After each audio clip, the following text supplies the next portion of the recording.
Praise the Lord. आज हम देखेंगे रूथ और नाओमी की कहानी। बाइबल में रूथ नाम की एक किताब है।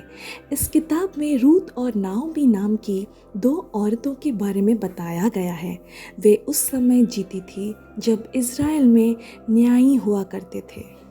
रूथ इज़राइल जाति की नहीं बल्कि मोआब देश की रहने वाली थी, इसलिए उसे यहोवा के बारे में कुछ भी नहीं मालूम था। मगर जब उसे यहोवा के बारे में पता चला तो वह उसे पूरे मन से मानने लगी। आखिर उसे यहोवा के बारे में किसने बताया? नाओमी ने। नाओमी एक इज़राइली थी। एक बार इज़राइल में खाने के लाले पड़ गए। तब नाओमी अपने पति और दो बेटों के साथ मोआब देश में रहने चली गई। वहाँ नाओमी के पति की मौत हो गई। कुछ समय बाद नाओमी के एक बेटे ने रूथ से और दूसरे बेटे ने ओर्पा नाम की लड़की से शादी कर ली। रूथ की तरह ओर्पा भी मोआब देश की रहने वाली थी।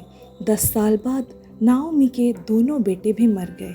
इससे नाओमी और उसकी बहुओं पर दुख का पहाड़ टूट पड़ा। अब नाओमी क्या करती? एक दिन नाओमी ने सोचा कि वह अपने घर अपने लोगों के पास लौट जाएगी। इज़राइल देश वहाँ से बहुत दूर था। रूथ और ओर्पा उसे अकेला नहीं छोड़ना चाहती थी, इसलिए वे भी उसके साथ चल दी। थोड़ी दूर जाने पर नाओमी ने अपने बहुओं से कहा, जाओ, तुम दोनों अपनी अपनी माँ के घर वापस चले जाओ। तब नाओमी ने अपने बहुओं को चूमा और उन्हें अलविदा कहा। इस पर उसकी बहुएं फूट फूट कर रोने लगी। वे नाओमी से बहुत प्यार करती थी। उन्होंने कहा, नहीं, हम वापस अपने घर नहीं जाएंगे। हम आपके साथ आपके लोगों के पास चलेंगे। पर नाओमी ने कहा, मेरी बच्चियों, तुम वापस चली जाओ, इसी में तुम्हारी भलाई है। तब ओर्पा उसकी बात मानकर अपने घर को चल दी, लेकिन रूथ नहीं गई। नाओमी रूथ से बोली, देख, ओर्पा जा रही है, तू भी उसके साथ चली जा। लेकिन रूथ ने कहा, मुझे जाने के लिए मजबूर मत कीजिए, मुझे अपने साथ चलने दीजिए। जहाँ आप जाएंगी वहाँ मैं भी जाऊंगी, जहाँ आप रहेंगी वहाँ मैं भी रहूंगी। आपके लोग मेरे लोग होंगे और आपका परमेश्वर मेरा परमेश्वर होगा। जहाँ आप मरेंगी वहीं मैं भी मरूंगी और मुझे भी वहीं दफनाया जाएगा।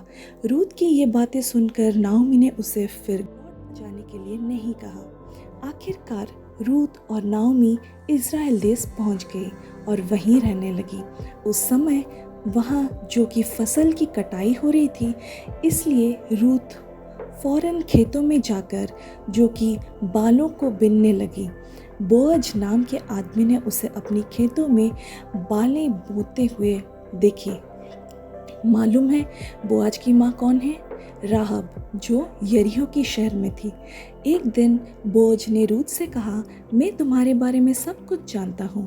मुझे पता है कि तुम अपनी सास नाओमी से बहुत प्यार करती हो और ये भी कि तुम अपने माता पिता और अपने देश को छोड़कर उन लोगों के साथ रहने आई हो जिन्हें तुम जानती तक नहीं। मेरी दुआ है कि यहोवा तुम्हारा भला करे। रूथ ने बोअज से कहा, मुझ गरीब पर अपनी बड़ी दया की है। आपकी इन बातों से मेरे दिल को बड़ा सुकून मिला है। बोअज को रूथ अच्छी लगी। कुछ समय बाद उन दोनों की शादी हो गई। इससे नाओमी कितनी खुश होगी। और जब रूथ और बोअज के बेटा हुआ तब नाओमी की खुशी का ठिकाना ही नहीं रहा। उन्होंने उस बच्चे का नाम ओबेद रखा। आगे चलकर ओबेद दाऊद का दादा बना। दाऊद के बारे में हम अगले वीडियो में देखेंगे।